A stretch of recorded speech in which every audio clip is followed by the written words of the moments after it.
Now the Kawasaki Ninja 1000 SX, or its predecessor the Z1000 SX, always seem to be in the best-selling bikes in the UK. Over the past few years, whenever I check the industry numbers, certainly in the large capacity segment, it's up there in the top 10 or even the top 5. And so it's kind of had me wondering, what's so good about it? On the face of it, it looks like any other sporty Kawasaki.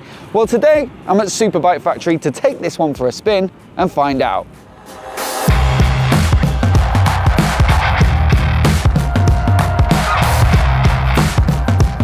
But before we get underway, a massive thanks to Superbike Factory for supporting the channel. Not only do they have a huge stock of bikes at all different price points, but also plenty that are almost new, like this Ninja 1000 SX that I'm riding today. It's a 21 plate with less than 1,500 miles on the clock, and yet you could save yourself well over £1,000 on the RRP new. Plus you get a few tidy extras like the tinted screen, RNG tail tidy, and the Akropovich silencer. So look, I thoroughly recommend getting yourself down to the showroom here to have a look, but if you can't make it, then also check out the links in the description for their full stock on their website, which you can peruse at your leisure from the comfort of your sofa. So once again, a massive thanks to Superbike Factory for their support. Now look, I did do a bit of research before I got here because I wanted to know from owners what they really liked about this bike, and then maybe answer the question as to why Kawasaki seem to shift so many of them. So I've trawled through probably about 100 owners reviews that I've dug up online, and I've pulled out the common themes. So here they are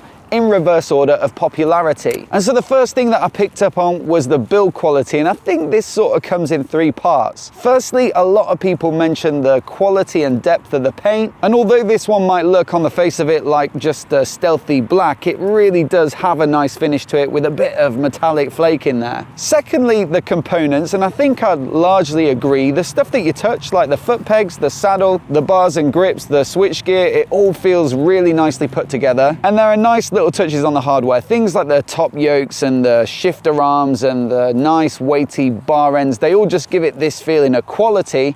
And so the third part is the price point. This comes in at just under 12 grand new, and so you genuinely do seem to get a heck of a lot of bike for your money, both in terms of performance but also the way it's finished. And look, the closest competitor for this bike has to be Suzuki's GSX S1000 GT, and that's a bike that I borrowed recently. I posted a review on the channel about a week ago, and while it is another great option as a brilliant sports tourer, I will say that this bike comes in a little bit cheaper, and yet it does feel a touch better finished. Now the next theme that I picked up upon at number 4 here is the tech and the features that you've got in the cockpit. And it isn't surprising that this doesn't rank higher, because I think it's the sort of thing where some people do like a lot of gadgets, but others want as little intervention as possible, and so it's not necessarily for everyone. And I mean, that's illustrated in the fact that when you read the reviews, you'll see quite a few mentions of the sport mode, which dials down a lot of the intervention and rider aids and gives you maximum throttle response. But I think Kawasaki have got the balance right here, because while it does have some of the more cutting edge stuff like the inertial measurement unit that gives it lean sensitive rider aids like cornering ABS and traction control, and it's got Bluetooth connectivity so you can pair your phone with the dash and open up some of the features from their app, you know, it still does the basic stuff really well that you're going to use day to day. Prime example would be cruise control. It's a really nicely implemented system, and so on a sports tourer like this where you're going to be doing plenty of motorway work, that's an absolute must. But on the other hand, it is a sports touring. You want it to feel lively and fun to ride, and so I think the quick shifter definitely adds to that sporty experience. And again, that's something that owners reference quite frequently in their favorite things about it. And then also you've got the TFT dash, and I'm not talking about the connectivity stuff. I think some people might find that useful, others might not bother at all with it, but it's just the fact that you've got the basic information, so speed, revs and gear position, all nice and clearly displayed in a modern layout. And so while stuff like the cornering ABS might save you once in a blue moon, I think it's that fundamental tech, the cruise control, the quick shifter, the TFT that you can use absolutely every day, every time you ride this bike,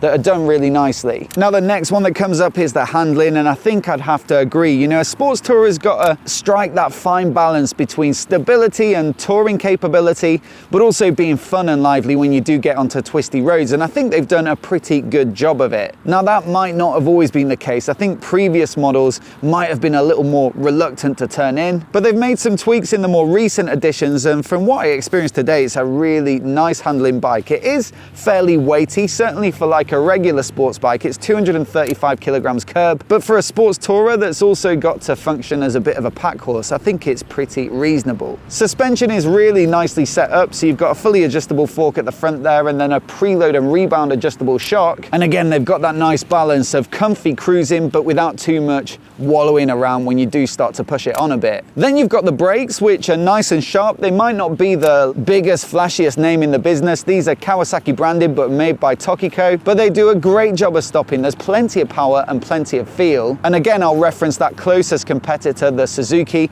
That bike isn't particularly good on the brakes. It feels a little bit wooden. And so out of the two, this is the bike that certainly excels in that field. Now, number two, and this really did come up a lot, and it's the comfort levels. It is a little bit sporty. You've got the sort of semi clip-on style bars, and the pegs are a little bit further backing up than maybe a more neutral bike, but it's just been tamed a bit. You know, they do sit relatively high, these bars, and so it's a position that I think, well, personally, I could easily maintain for plenty of hours on the motorway. Plenty of cushioning in this seat. It's not sports bike hard. It's a little bit more like an adventure bike seat. Rubbers in the foot pegs, just to keep the vibes to a minimum. You've got an adjustable windscreen as well, so that gives a decent range of wind protection, and then also plenty of provision for a passenger. So a decent sized seat, rubbers in the pegs again for them, decent grab rails, and then of course the ability to carry luggage if you so wish. And it gets a remote preload adjuster, so if you do swap between riding solo and riding two up or with luggage, then you can make quick changes to the preload